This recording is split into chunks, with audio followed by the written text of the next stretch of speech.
to get into our segments. We're gonna circle back a little bit. We normally do Benchwarmer and Most Dominant Team of the Week right after the break, but we're gonna circle back to that now and then tie it all into our other segments. But Benchwarmer of the Week. You said that I'd be interested in you. I wouldn't argue with you, and honestly, maybe you're right. But who's your Benchwarmer of the Week? I have my Benchwarmer of the Week. I know we don't talk about this very often on our show, but the WWE is the Benchwarmer of the Week. Ooh. They had their biggest week of the summer, and all anyone was ever talking about was CM Punk. CM Punk. I know I don't talk about a lot of wrestling, but CM Punk was one of the guys when I watched wrestling We're I dorks, loved yeah. watching. We're dorks. We're dorks. I love watching CM Punk. And his return, SummerSlam is the second biggest pay-per-view for WWE every single year. That was this weekend. No one gave a fuck. Brock John Lesnar Cena came was back. on it, yeah. John Cena was on. Brock Lesnar was back. No one cared because CM Punk is back. They might be returning Goldberg too. Like they have the biggest week of summer or whatever, and all I was talking about is good old CM Punk. I know we don't talk a lot about wrestling, but I love me some CM Punk. I'm gonna watch some AEW now probably. I may want to throw it on every It's got a Wednesday very night. WCW feel. I'll let you know. I'll enjoy it. Like WWE is just too fucking mainstream for me. AEW is a little bit edgy. You know what I mean? A little edgy. It is. Yeah, like, they had a dog collar match. That was Cody Rhodes and Brody Lee. Luke Harper, rest in peace, had a dog collar match. I like it. It's different. And I like my biggest thing. They have Tony Schiavone, who's the old guy from WCW, but Jim Ross. good old JR. Just listening to Jim Ross, I'm like, oh, I'm watching wrestling. Also, the thing they did with Chris Jericho with his entrance on last Wednesday when they had his the fans sing it all was fucking chilling. Yeah. Like that was insane. Like I'm like I said, I'm not the biggest WWE fan, or AEW fan or wrestling fan in general. But like when I got nothing on, I'm not watching baseball. I'm sorry, I'm not. My team, I'll talk about my team here in a minute. But it's not like I watch baseball on a nightly basis. And Wednesday, Friday night, I'm like fuck. Or mostly Wednesday, not Friday nights, but mostly Wednesday nights. I'm like, let's see what's on TNT. Oh, wrestling's on. Let's throw it on while I'm fucking scrolling through Twitter. And with CM Punk on TV, WWE is watching the pan because honestly, guys like Daniel Bryan might go to AEW now. Bray Wyatt, who they released AEW. Daniel Bryan was already rumored to go to AEW. There's a lot of things. Rumors that Triple H wants to go to AEW. And yeah, like the WWE is. Yeah. This could be the closest we've ever had ever since WCW. Yeah. To the biggest rivalry we've ever seen because AEW is giving them run for their money. So that's my Benchwarmer of the Week, easy as WWE. It's cool because now I don't watch wrestling for the storylines like I used to. I don't watch because John Cena's the good guy and I hate Edge because he cheats and I don't like it. But I watch now because I just like watching the guys that I like, and it makes sense that CM Punk used the same name. He's able to use the same name in the same song because it wasn't their Tony song. Khan bought the song too. He made sure of that. Oh yeah. There was nothing else he was going to walk out to. WWE didn't own any. See, he came into WWE with the name CM Punk. They gave him a licensed song already, and now he was able to do. It was a big pop. Like Dom was listening to it next to me, and he goes, "This is a Stone Cold pop." Yeah, this is as big of a. This is arguably one of the biggest. I think it's pops in probably history. of the last, especially the last 2 years with no fans being in the arena. This was bigger than anything WWE could have generated. Easily could have generated. Unless CM Punk went to WWE. That's the only thing that would have rivaled this. That breakup was so nasty and ugly. I listened to like 18 different podcasts just talking about the CM Punk WWE breakup. They were never going to get them back together. My Benchwarmer of the Week, Nick Sirianni. Actually, we could have guessed that after your little tangent this earlier. He thinks that he's Bill Parcells or Bill Belichick, and he hasn't done shit. Like, there's nothing that he's done that, like, his players aren't going to respond to it. They aren't responding to it, and the media is going to chew him up and spit him out. Philadelphia is going to eat him alive. Doug Peterson couldn't survive it. Doug Peterson thought he was God's gift to coaching. And he won a Super Bowl for them. He did. And he won a Super Bowl for them. And they still ate him alive. Yeah. Zoom, rock, paper, scissors isn't going to help you out here, Nick Sirianni. You're my Benchwarmer of the week. Most dominant team of the week, I'm going to go with the Buffalo Bills. Because I love that Trubisky dropped 45 on his little team. Got out from underneath Nagy, and he's like, you know what, Nagy? One more. You. Yeah, that was 45 points. Good old MVP. Yeah, good old MVP. So my most talented week, I'm going with Colorado Rockies because we played at home all week, and we now 13 walk-offs now, which is like 5 more than the next biggest team. Leads the MLB in walk-offs. Best home record in baseball. Ask me how many road wins they have. We're not talking about that part. No, but so you say they have 13 walk-offs now. Ask me how many road wins. I think we have 13 road wins too. 14. Oh, so we have 14 road wins. Almost as many walk-offs as road wins, but we're not worried about that. We swept the Padres, the team that's supposed to be winning the division. We swept them at home. We only dropped 1 to the Diamondbacks. This team. This is a long shot, but if there's any source of hope in this team, is that this team never quits. Yeah. Bud Black keeps his job because he doesn't have fucking talent. That's the only reason why. But this team is a place now where if you could just get some guys like Michael Toglia, who's like the number 5 first baseman in the minors, get him to come up. Get a guy like Zach Veen, who was the top 10 pick last year, to come up. This team could be right back to where we were not that long ago, because this feels like Troy Tulowitzki when we traded him, and then we were still like, oh, this team's entertaining to watch, but we're not winning anything. And this team is getting very close to that. Very, very close to that. We're not going to anywhere get close to the top of the division, because the top 3 ahead of us are still far and away better, but this team is entertaining to watch. We are still. And that's all you can ask for right now, honestly, because we're going to lose our best player in free agency, and at least this team is giving us something to watch here in Colorado. That's one of the only good things you can say about the Rockies, but I would say they have a lot of work to do because they're 11 games back from the wild card right now too. We're not making a wild card, don't get me wrong, but still really entertaining to go to games. Check out my Yankees getting back up to the leader in the wild card. 2-game lead. You may win the division because the Rays are still playing really well. I'll just take a playoff spot at this point because where they were, look at where we started, and now we're here. Sorry for the bottom. Started right here, and now we're up here. But yeah, that's who do you did you say your most? Yeah, well that was my wow, we are backtracking. My most up to the week. Okay, here we go. I'm back on track. What's Brewing? Presented by our friends at the High Alpine Brewing Company. With football starting at Western, if you're out there checking out a game for some reason, part of my family, I might go out there some point. Check out High Alpine Brewing Company for a great beer and a great view on the patio. But what do you got for What's Brewing? My What's Brewing, I talked about this earlier. There is a 75% chance Teddy Bridgewater is your quarterback this week. There is a very good chance that Vic Fangio names the quarterback for the Broncos for week 1 this week. The reports are all coming out. We're recording this Monday, so if they call it Tuesday, we know. We missed it. Either way, there's a good chance it's going to be Teddy Bridgewater. Which, all that means to me is that Matt Ryan, Dak Prescott, yes, I'll put Dak in the conversation, Aaron Rodgers are all in the conversation. Deshaun Watson, maybe? Deshaun Watson are all in the conversation for next offseason to be a Denver Broncos quarterback. Dak Prescott put in the conversation because the Cowboys don't fucking have time anymore, and they'll just draft a quarterback because they don't want an injury-prone guy, and I would love Dak to be here.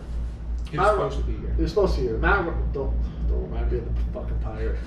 Matt Ryan is probably done in Atlanta, and then obviously Aaron Rodgers wants out too. So that means that Drew Lock is not the guy anymore. He's done for. His career's done. That's the end of it. If Teddy Bridgewater is the quarterback, you let him fucking ride the whole season. There is no situation where if Teddy Bridgewater starts sucking and you throw in Drew Lock. That's it. I'm telling you right now, that's it. This is Drew Lock. His season's done. His career in Denver is over. I think he maybe has a chance in Green Bay. Maybe he has a chance in Atlanta. I don't know. But there's no situation where you would pull Teddy Bridgewater? If the Broncos go fucking 0-8, then yes. But with Teddy Bridgewater at the helm, this team at minimum should be 2-1, 3-0 at the beginning of the season. And then we go from there. Because this is one of the worst or the easiest schedules we've ever had. And if Teddy Bridgewater is the quarterback, he is going to stay the quarterback because this team will be in a playoff contention with Teddy Bridgewater as quarterback. It's tough to say. I know. I love Drew Lock, but if Teddy Bridgewater is the quarterback, that's my What's Brewing, is Drew Lock's career in Denver will be over by week 3 because Teddy Bridgewater will lead this team to 2-1 if he is named the quarterback, and his career will be over. It's a fair statement. It's not like Drew Lock hasn't had 3 seasons. It's tough. I know it's being tough, but it's true. It's not like he hasn't had 3 seasons to prove that he's going to be the guy that you're going to commit to him. He just hasn't been able to do it. So, it's a difficult thing for Broncos fans to hear, but it might be the gun. They need more help for next year. Could be. Because those 3 names I just named off, besides Matt Ryan, I would love Dak Prescott and Aaron Rodgers. I would absolutely love that. My what's brewing is my dread for football season has already started. Bengals lost. It's a lot like believing in existentialism when you're a Bengals fan. There's minor pauses. Thanks, Booms. Thank you. Boomer wanted to get on bad camera. for you too. Yeah. There's minor pauses in the existential dread, but there's only one absolute truth in that. We're not going to win a playoff game. We're not going to make the playoffs. Our rookie defensive end, who was like a stud in week 1, Joseph Asai, blew his ACL, so he's not going to play this season. And Joe Burrow hasn't played at all in the preseason. I have bad news. The rookie DN did not make a difference in your team not making the playoffs. Oh, come on. It really didn't. Come on. Look what Chase Young did. Their rookie DN and Trey Hendrickson. We got Trey Hendrickson. I would be more worried about Jamar Chase not looking good. Well, yeah, he hasn't, but he's also not playing with a true quarterback. So our backup quarterback situation is dreadful. Like I would murder for some of the other quarterback rooms in the NFL besides our quarterback room. Would you love Drew Lock or Teddy Bridgewater behind you? Behind Joe Burrow, yes. Okay. I would take either of those guys behind Joe Burrow. I'm riding. I'll take Joe Burrow over both Drew Lock and Teddy Bridgewater, but I'm behind them. I'd take either one of those. I would say I would like Mitchell Trubisky as a backup quarterback. Backup quarterback. That's as low as you can get. I don't know, but. No, it's going to be a long season. I'm just cementing myself to that fact. I got my mom, shout out Mama Pilato, got Sunday tickets, so I'm going to be watching every single Bengals game. And I could be, yeah. Everybody remembers last season when I was very sad on the podcast because they couldn't do anything. And now I'm going to get to watch them do nothing again all season. It's hey, but your team will look good because the jerseys look good. The new stripes are nice. I'll be looking good in my new stripes jersey every single week, just sitting there on the couch, sad with my soda and my chips. Like, man. Soda? You mean your bottle of whiskey? What? If I drink, Sunday, another week. If I drink whiskey every single time the Bengals lost, I would be in AA. That's just the truth. But that's what's brewing, presented by our friends at the High Alpine Brewing Company. Now moving on to Splinters on the Pine. I want to get your thoughts on this because you were just in Arizona. You kind of have more of a first-hand knowledge of this. But did you see that the Coyotes got evicted from their arena? They got fucked so bad. I feel so bad for them. Yeah. Honestly, I want to know a little bit more about how the negotiations have gone. What I saw in the ESPN article was this was not a decision made overnight. The county had been making year-by-year basis, basically. Yeah. Since 2016. They were in negotiations to try to get some sort of a long-term lease done, and neither side could come to an agreement, so the city just pulled the plug on all negotiations. All right, after this season, find a new place to play. Honestly, this is maybe a blessing in disguise. Because, first of all, they've come out and said that they want to stay there. And they want to be in Phoenix, which obviously the rumors, they want to team wants Why to do go they back. want to stay in Phoenix? Because that's not where the hockey. It's not a hockey town. I'm not going to say they have a hockey town. They have a hockey town. There's abilities to do that because they did sell out a playoff game not too long ago. But the problem they ran into is their stadium was in Glendale, which is about fucking 30 minutes away from Phoenix. This shit's not close to get to. Like the Cardinals, the Cardinal Stadium, the football stadium in general, is in Glendale as well, but it's a fucking football stadium, so anyone would go drive to it. When you have an organization, the Coyotes, who have been trying to wrestle with the name in general because they were the Phoenix Coyotes, and they got rid of that name because they didn't play in Phoenix. We're not in Phoenix. So they just named it the Arizona Coyotes. This team has had talent over the years. They've had guys they can market. Phil Kessel, Taylor Hall, fucking signed there. Connor Garland, like he gets his ass kicked by Nathan McKinnon every year. Everybody knows him. I feel bad for them, but like I said, there's rumors they moved to Tempe, which I think would be a great idea. Is Tempe I thought it was Scottsdale was the hockey. Scottsdale is where ASU is at, which is a lot more populated. Tempe is U of A. So they'll be a little bit farther away. It'll be a little bit of change of scenery.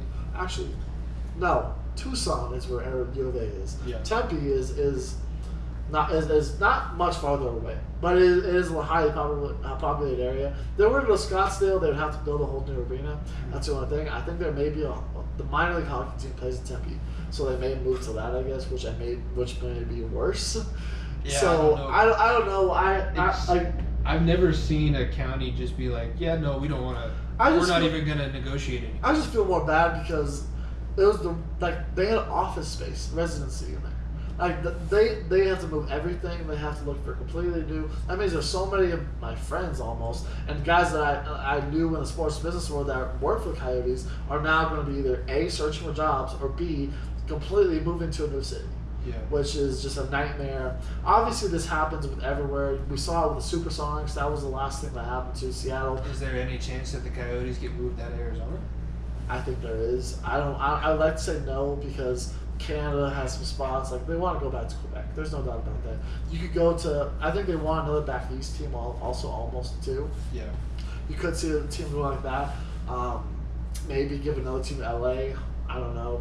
Like there's a lot of avenues they could go. They saw the success of Vegas, and they were trying to replicate it in Seattle. And who's to say one of your worst organizations that you've had over the years, why not try to do it again somewhere else? There's a ton of places that have arenas for basketball teams. So, like Milwaukee. Milwaukee would be a good spot. I'm trying to think who else. Atlanta could get their team back. That'd be a little funny though, because Atlanta lost their team to Winnipeg, and then the team that Winnipeg turned into went to Atlanta.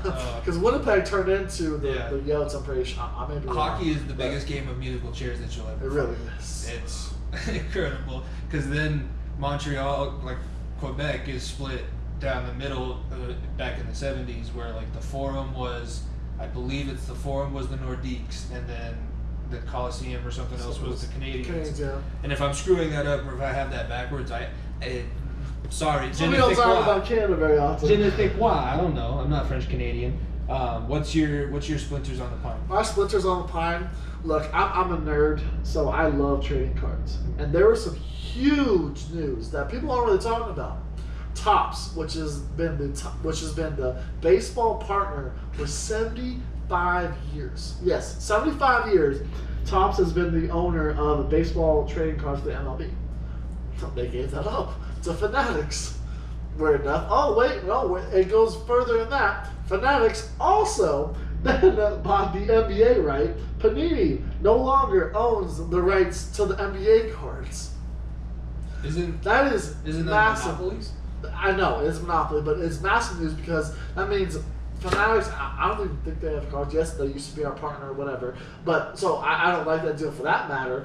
But, like, Panini and Topps, especially Topps and baseball cards, that's the fucking, look, all the great baseball cards of all time have been Topps. Mm-hmm. 75 years, all the great MLB greats have come through that.